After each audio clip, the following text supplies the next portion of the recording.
Hello viewers, is the simple techniques to separate the eggshell from the egg. This is a boiled eggs. প্রিয় দর্শকবৃন্দ, আজকে আমি শেখাবো একটি সিদ্ধ ডিম নিন এবং একটি ছোট চামিচ নিন। চামিচটি ডিম এবং ডিমের খোসার ভিতরে এমনভাবে প্রবেশ করাতে হবে যাতে প্রেসারটি খোসার দিকে চামিচটি চারপাশে ঘোরালেই ডিমটি ছিলানো হয়ে যাবে। Easily separate from the eggshell, very easy, and it is less time, not time consuming, very easy. You can see the another egg. Take a spoon and enter the spoon in the eggs.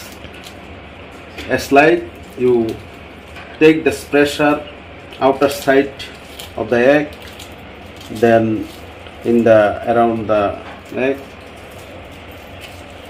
easy way to separate the egg. Thank you.